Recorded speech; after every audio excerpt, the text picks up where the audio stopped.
I'm going to be completely honest.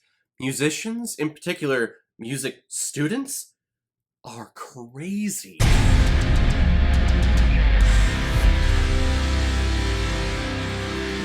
Nocturne, released in 2020, and it's directed by Kirk, and it was a part of the big Welcome to the Blumhouse event held on Amazon Prime last month. They sent out a bunch of feelers to a bunch of reviewers saying, hey, here's an event, we have a bunch of these small, independent, thriller horror films that we want to release, and due to the whole COVID situation, we weren't able to do that in the theaters, so here we are, Amazon Prime, kind of throwing them all out there for you, and these events are really, really cool. There was a nice, virtual murder mystery plot that you had to do after the screening of the film, which was a lot of fun. You got a message from Jason Blum of Blumhouse. The whole event was really cool, and to cap it off, this film I think was actually pretty stellar. And this film is starring Sydney Sweeney, Madison Eisman, Jacques Coleman, and Ivan Shaw. Juliet and Vivian are identical twin sisters with awesome piano-playing abilities. However, fortune seems to be favoring Vivian over Juliet out of the twin combination, and Juliet is sick and tired of always being the understudy to her sister. Juliet feels that she's put in more work and more effort,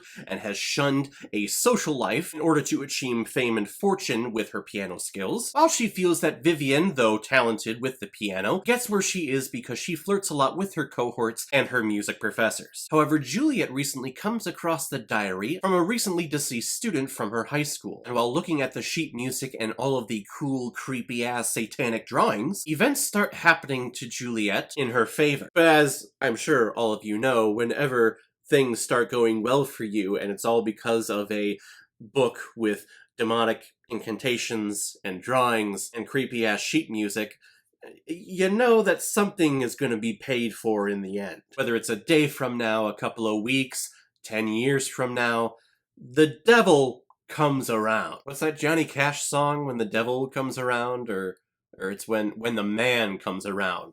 Well, in this case, it's the devil. Or some demonic spirit, I don't know. There's some black magic shit happening here, and it's creepy as hell, but it's very entertaining. Now, I am a theater major, so in my collegiate career, I grew up around the arts community. In theater, it's very competitive, and you get a lot of that fake niceness to you, even though, behind your back they're talking shit about you the entire time because they're so jealous of you for getting a part, or they're so angry that you're just so good at what you do. No, I'm just so happy that you got the role. Fucking bitch. Of course, you can never call that out, because then that makes yourself look like a dick and a diva, but we all know in the arts community that fucking happens. And that was just theater. In music, throw in the towel now. Theater is one thing. When you get to music, there are so many more competitions and scholarships and just an overall drive to succeed and to beat other people. My wife was a music major. I've been in the music community to see the competitive nature of music students. Oh yes, it exists. And it is freaking cutthroat. So when this movie starts unfolding and you see just the jealousy and the hatred that Juliet has for her sister because she's getting into Juilliard, she's getting all these amazing solos and performance opportunities, whereas Juliet, you can see that she's trying so hard and putting so much rehearsal and so much effort into getting better, and she's a fantastic player.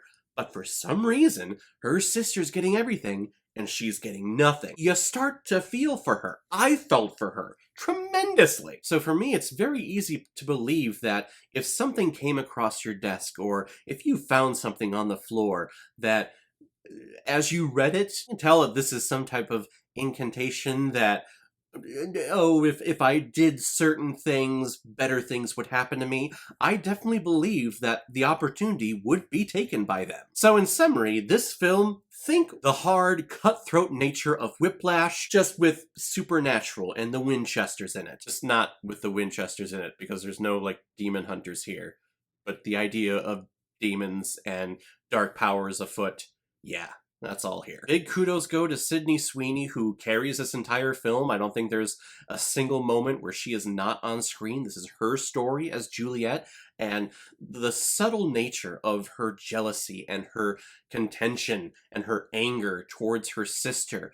you feel everything, and yet she's barely doing anything on screen. You can see it in her eyes, you can see it in her facial reactions, maybe just a slight little tick here and there, and the audience, or at least I definitely could, feel everything and know exactly what she is thinking towards her sister. You motherfucker, you slept your way to the top, and now you're getting all these opportunities, whereas I did everything old school and hardcore, and I'm getting nothing. And teachers aren't even looking at her to become this big performer. They're looking at her maybe eventually becoming a really good accompanist, or a really good teacher at a high school or a university. Which I always hate when that idea is frowned upon, or that's seeming as being lesser than, because as a professor myself, I don't think that I sold out at all. I love teaching. There is great craft and passion when it comes into teaching students the art of music and the art of theater, the art of art, basically. But when your student comes to you and says, I have dreams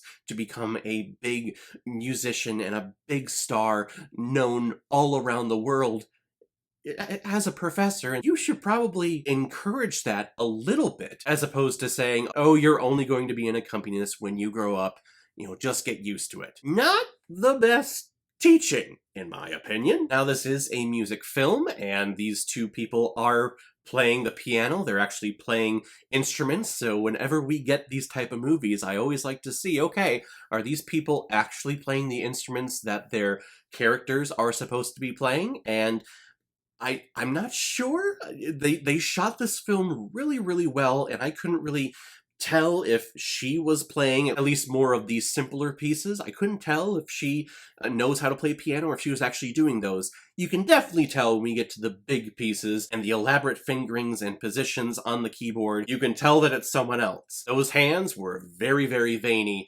and this person is in high school. She doesn't have grandma hands at this point. The film has this supernatural element to it where it keeps you guessing as the audience member as to what is reality, what is actually happening, and what is just being conjured up in Juliet's head, making Juliet, our protagonist that we're following, as a very unreliable narrator. At points you see bad things happen to certain people, and then maybe 5 minutes later they come back and everything is fine. Sometimes bad things happen to her, and then 10 minutes later those never happen, and vice versa. So it keeps you guessing throughout, all leading up to what I think is a very satisfying, creepy, and ambiguous ending. Have we seen this type of ambiguous musician ending before?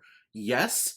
Really, if you think of the film Whiplash, or if we're going to ballet, if you've seen the film Black Swan, this kind of hits the same notes as that one. It was perfect. I was perfect. I think this film was well done and quite excellent in my opinion. You had little subtleties of the arts community in there.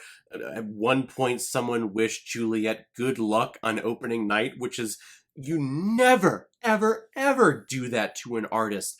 Musician, actor, whatever. You never say good luck on opening night. If you do, I tell you, it is certain by the curtain you are through, producers. I would say go out of your way to checking this one out. It is a slow burn, but I think the ending of it definitely satisfies. I'm going to give Nocturne 4 out of 5 Blu-rays. I like it a lot. Alright everyone, now comes my favorite part of my videos where I randomly select which movie I'm going to be watching next, so let's take a look. Coming up to the end of the year. The Mask of Zorro. What better way to represent the Latino community than putting Anthony Hopkins as a Latino rich man?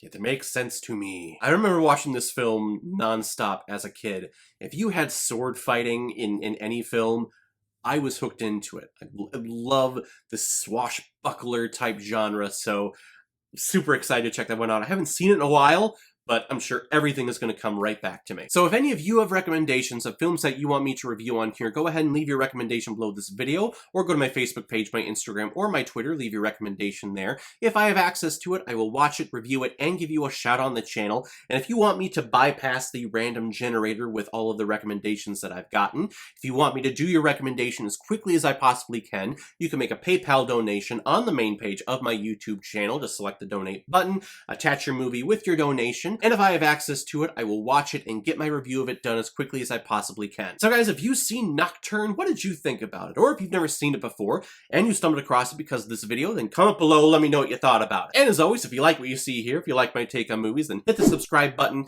and make sure you hit that bell so you know the next time I'm releasing my next movie review. So guys, I will see you next time with my review of The Mask of Zorro. So in the meantime, be well, be good to each other, and go watch a movie. Take care, guys.